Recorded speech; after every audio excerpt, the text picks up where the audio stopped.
আসসালামু আলাইকুম। তো গত লেসনে মূলত আমরা আলোচনা করেছিলাম কনস্ট্রাক্টর এবং ডিস্ট্রাক্টর নিয়ে। আজকে আমরা আলোচনা করব কিভাবে আপনি একটি ক্লাসের প্রপার্টি এবং মেথডস নিয়ে অ্যাক্টিভিটিস ঘটাবেন, মানে বাইরে থেকে অ্যাক্সেস করবেন এবং সেগুলোতে ভ্যালু অ্যাসাইন করবেন। স্টার্ট। আমরা এখানে একটা ফাইল তৈরি করে নিই। আমরা হচ্ছে প্রপার্টি অ্যান্ড মেথড।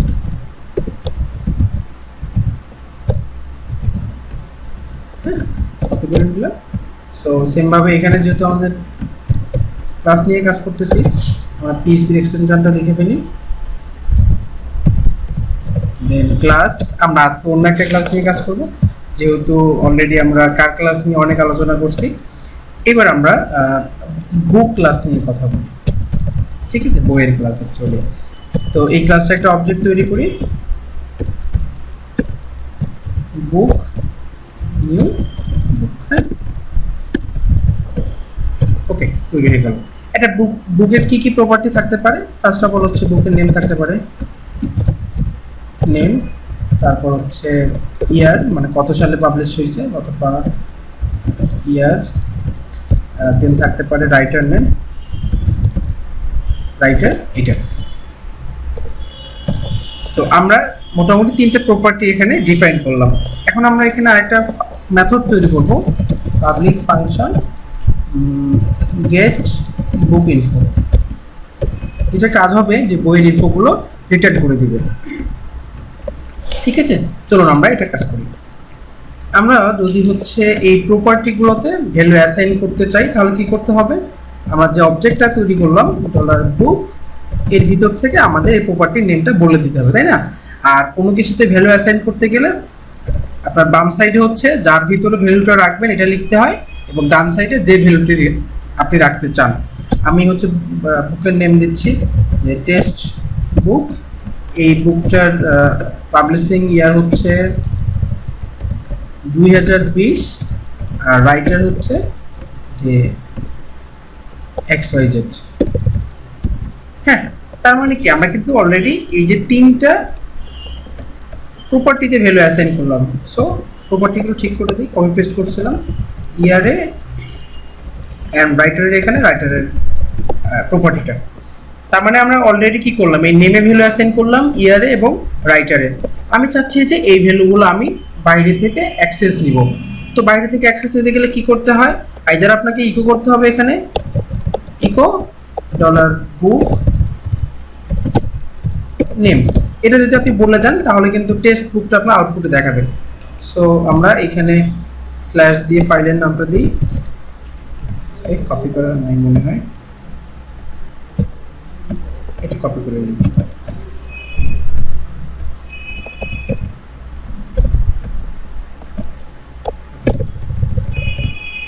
স্ল্যাশ এটা নিব। এখানে দেখেন টেক্সট বুক দেখাচ্ছে। তার মানে দেখেন বিষয়টা কেমন হয়ে গেল। আমি হচ্ছে আগে এই জায়গায় ভ্যালুটা অ্যাসাইন করলাম, তারপরে আবার তাকে ইকো করতে হচ্ছে, মানে ওই প্রপার্টিটাকে কল করতে হচ্ছে, দেন কিন্তু আমি আউটপুটে দেখতে পাচ্ছি। এটা অনেকটাই হচ্ছে মানে এক কাজ কয়েকবার করতে হচ্ছে। সো আমরা এই নেমের ক্ষেত্রে এটা দেখলাম। আবার যদি আমাদের ইয়ার দেখবো, আবার ইয়ারকে কল করতে হবে। দেন যদি আমরা আবার এখানে লিখি রাইটার, হ্যাঁ, তখন কিন্তু আমরা এই যে তিনটা প্রপার্টির ভ্যালু দেখতে পাবো, রাইট? সো এমন কি কোনো কাজ করা যায় যে এটা কোনো একটা ফাংশনে থাকবে, আমরা জাস্ট ফাংশনকে কল করব, বাস এটা আউটপুট আমাদেরকে দেখাবে। সো আমরা এই কাজটাই এখন করব। তো এইখানে আমরা এই যে গেট বুক ইনফো ফাংশন যেটি আছে, ফাংশনটা রিটার্ন টাইপ বলে দিলাম। রিটার্ন, তুমি কি কি রিটার্ন করবা? দিস নেম ডট, একটু স্পেস দেই, আবার হচ্ছে দিস। আমি এই দিসের ব্যাপারটা একটু বলে নেব এখন, সমস্যা নেই। ইয়ার অ্যান্ড আপনার হচ্ছে $দিস হচ্ছে রাইটার, সরি। ওকে, আমরা কি ভুল করছি এখানে?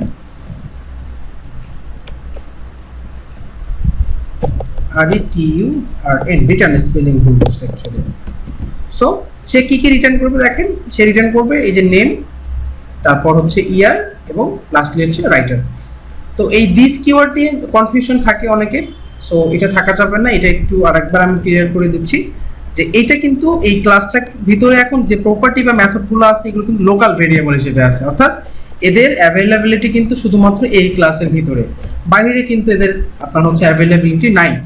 তো আপনি যদি এই ক্লাসের কোনো লোকাল প্রপার্টিকে কোনো একটা ফাংশনে বা কোনো এক জায়গায় হচ্ছে আপনি দেখাইতে চান, অর্থাৎ এই ক্লাসের ভিতরে, তখন আপনাকে প্রথমে বলে দিতে হবে দিস দিয়ে আপনি এই আপনার অবজেক্ট অপারেটরটা দিবেন।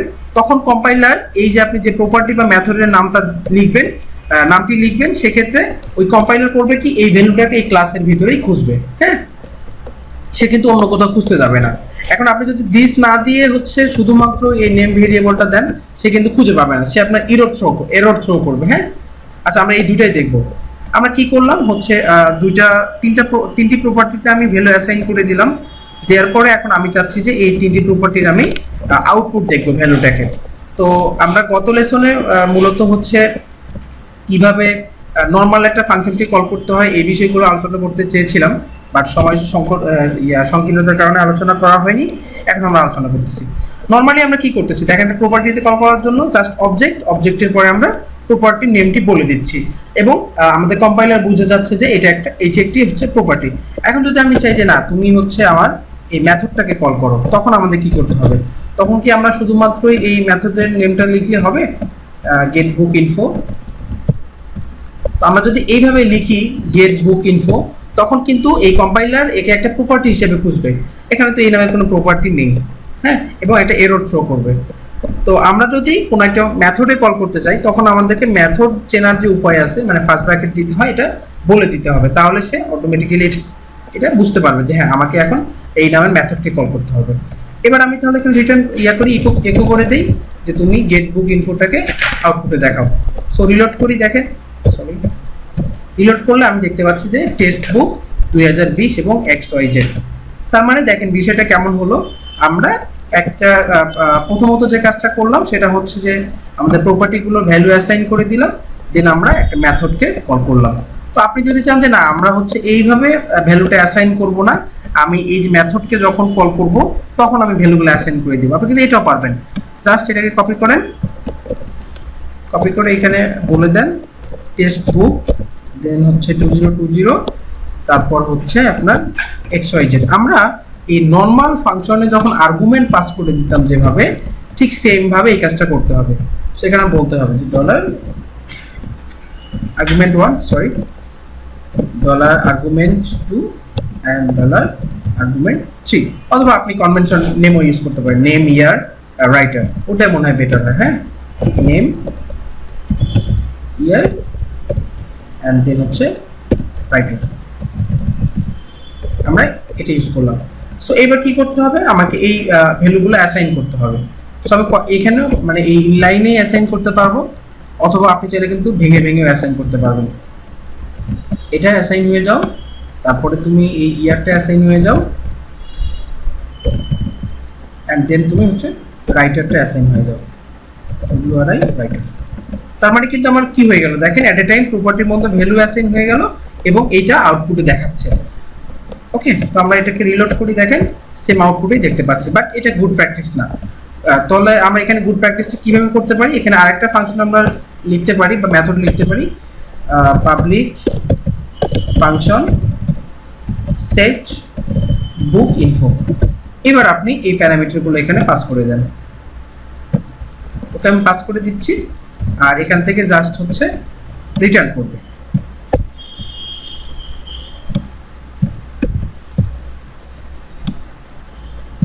তাহলে কি হলো, আমার এইখানে এটা প্রয়োজন নেই আর, রিটার্ন কোথায়,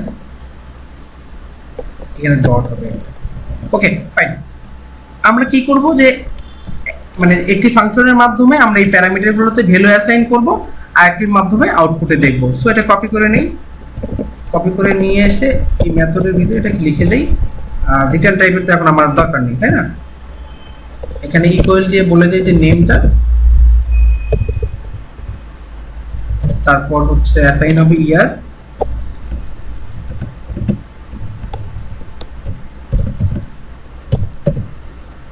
দেন অ্যাসাইন হবে রাইটার। ওকে, ডলার সাইন মিস হয়ে গেছে। তার মানে কি হচ্ছে দেখেন যে এই ফাংশনটার বা এই মেথডটার কাজ হচ্ছে এই প্রপার্টিগুলোতে ভ্যালু অ্যাসাইন করে দেওয়া, আর এই যে আমার রাইট সাইডে যেগুলো আছে এগুলো কিন্তু আর্গুমেন্টগুলো আসতেছে। হ্যাঁ, তো আমাদের তখন তাহলে গেট বুক ইনফো কিন্তু না হয়ে কি হবে, আমাদের হচ্ছে এখানে সেট বুক ইনফো হবে, সেট বুক ইনফো। তার মানে কি এখন যদি আমি এটা রিলোড করি কোনো কিন্তু আউটপুট পাবো না, কারণ আমরা আউটপুট যে ফাংশনটা আছে, যে ফাংশনের মাধ্যমে আমরা আউটপুট দেখব, এটাকে কল করে নিই। সো আমরা এই মেথডটাকে কল করে ফেলি, তাহলে এখানে একর তো দরকার নেই। সো আমরা প্রথমে এই মেথডটার ভিতরে ভ্যালু পাস করে দেই, দেন আরেকটা সেম অবজেক্টের ভিতরে আমরা যে মেথডের মাধ্যমে আউটপুট দেখতে পাবো এটাকে আমরা কল করে দিই, এন্ড দেন আমরা এখানে একো করে দেই। তাহলে যেটা হবে যে আমি সেম আউটপুটেই কিন্তু পাবো। রিলোড করি, দেখেন টেস্ট বুক 2020 XYZ পাচ্ছি। সো মজার কিন্তু বিষয় যে আমরা একটা মানে একটি ফাংশনের মাধ্যমে ভ্যালু অ্যাসাইন করলাম, আর একটির মাধ্যমে আমরা এই ভ্যালুগুলোকে রিট্রিভ করলাম। ঠিক আছে, এখন যদি এমন প্রয়োজন পড়ে যে এই অবজেক্টটা ক্রিয়েট করার সাথে সাথে আপনাকে এই তিনটি জিনিস পাস করে দিতে হবে এবং দেন আপনি এই তিনটি জিনিসকে আউটপুটে দেখতে পাবেন। সো এই কাজটা কিভাবে করবেন? এই কাজটা করার জন্য আমরা যেটা করতে পারি, এই যে কনস্ট্রাক্টরে আমরা হেল্প নিতে পারি। আমি যদি এখানে বলে দেই $_constract, তাহলে কিন্তু এটা যখন অবজেক্ট ক্রিয়েট করব তখনই চাবে, তাই না? আমরা কিন্তু কনস্ট্রাক্টর এন্ড ডিস্ট্রাক্টর ক্লাসে দেখেছি। সো এখানে কিন্তু প্যারামিটারগুলো চাচ্ছে। এখন আমি জাস্ট যেহেতু কপি করে নিয়েছিলাম, এই যে যেখানে আমি অবজেক্টটা তৈরি করতেছি সেখানে এটাকে পাস করে দিচ্ছি। এবার আমি তাহলে কিন্তু সেম আউটপুটে দেখতে পাবো, দেখেন টেস্টবুক 2020। সো আমি আজকের এই ক্লাসের মাধ্যমে মূলত আপনাদের কাছে যে বিষয়গুলো ক্লিয়ারিফাই করতে চাচ্ছিলাম সেটা হচ্ছে কিভাবে আপনি প্রপার্টিতে অ্যাক্সেস করবেন, প্রপার্টিতে ভ্যালু অ্যাসাইন করবেন, দেন একটি মেথডে কিভাবে আপনি অ্যাক্সেস করবেন এবং মেথডে ভ্যালু পাস করে দিবেন। সেই সাথে যদি আপনার কনস্ট্রাক্টরের ভ্যালু লাগে, আমি ওইটা কিন্তু আবার মানে রিক্যাপ করলাম অ্যাকচুয়ালি। এখন একটা ছোট্ট জিনিসের মাধ্যমেই আজকের ক্লাসটি এন্ড করে দিব। আপনি চাচ্ছেন না যে এই ভ্যালুটা আমি আউটপুটে দেখি, এটাকে কল করবো না, সে অটোমেটিক্যালি কল হয়ে যাবে। সেটা করতে গেলে আপনাকে যেটা করতে হবে, এই যে কনস্ট্রাক্টরটা যেহেতু অটোমেটিক্যালি লোড হয়, আমরা এর নিচে কিন্তু এই মেথডটাকে কল করতে পারি। তো মেথডকে কল করতে গেলে কি করতে হবে, যে এই যে নর্মাল যে প্রসিডিউরাল ওরিয়েন্টেড যেটা ছিল এইরকম, এটা করলে কিন্তু হবে না। আমাকে যেটা করতে হবে, এখানে আপনাকে লিখতে হবে দিস, মানে এই যে তুমি ক্লাসের ভিতরে এই মেথডটাকে খোঁজো এবং যেহেতু এটা রিটার্ন করা আছে তুমি এটাকে ইকো করে দিবা। সো লেটস চেক, রিলোড করে দেই, সেম আউটপুট। সো মজার কিন্তু আমরা কিন্তু মোটামুটি প্রপার্টি মেথড কিভাবে অ্যাক্সেস করতে পারি, কনস্ট্রাক্টর দিয়ে অ্যাক্সেস করতে পারি, এগুলো কিন্তু শিখে গেলাম। সেই সাথে আমরা হচ্ছে যে বিষয়টা শিখে গেলাম যে একসাথে আপনি চাইলে কিন্তু ওই ক্লাসের প্রপার্টি এবং মেথডেও দিস কিওয়ার্ডের মাধ্যমে অ্যাক্সেস করতে পারবেন। ওকে, আমরা হচ্ছে নেক্সট ক্লাসে মূলত আলোচনা করব। ওকে, নেক্সট ক্লাসে মূলত আমরা আলোচনা করব অ্যাক্সেস মডিফায়ার কি জিনিস, কিভাবে ইউজ করব, এবং হচ্ছে সেই সাথে অবজেক্ট ওরিয়েন্টেডে ইনহেরিটেন্স কি এবং কিভাবে এটি কাজ করে। টিল দেন সবাই ভালো থাকবেন, সুস্থ থাকবেন। আল্লাহ হাফেজ।